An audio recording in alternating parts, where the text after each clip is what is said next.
Ja, nou, dit is natuurlijk een ander gebouw en een ander gebouw met andere looplijnen, andere posten. En nou ja, dat betekent dan ook dat je gewoon moet kijken van hoe ga je die posten bezetten. En wij moeten ook voldoen aan de BHV-norm, de bedrijfshulpverleningsnorm. En dat betekent dat er dus ook mensen geworven moeten worden. En dat zijn we momenteel aan het doen.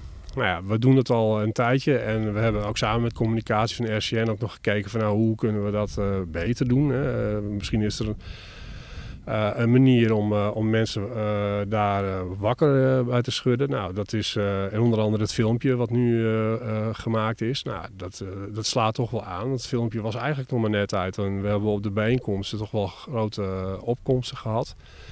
Dus ja, kijk, ik vind het ook mooi, want we bieden ook weer werkgelegenheid voor Bonaire. En nou ja, er is hier al niet zoveel. Dus als wij ook weer ons steentje wel kunnen bijdragen aan dat deel, dan is dat ook weer goed. En wij zijn op zoek naar jonge, goede, frisse mensen. En het is een jonge organisatie. En ja, een goede aanwas is natuurlijk altijd welkom.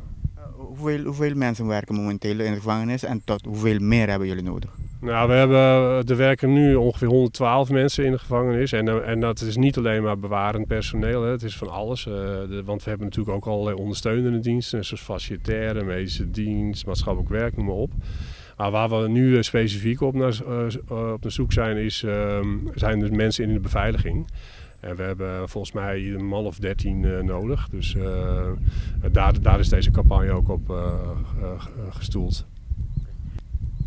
U had het net over een filmpje.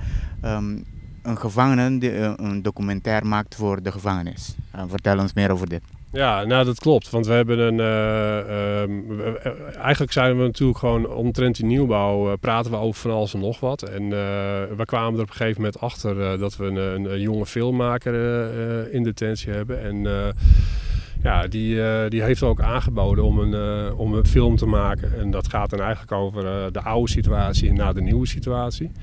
En hij heeft een soort script geschreven. En ja, we zijn nu bezig om dat in een projectplan te gieten en middelen en materialen te regelen om hem de kans te geven onder begeleiding die film te maken. En dat is een film waar wij van vinden dat hij niet alleen maar beschikbaar moet zijn voor ons en intern, maar dat hij ook eigenlijk wel gewoon door andere mensen bekeken mag worden.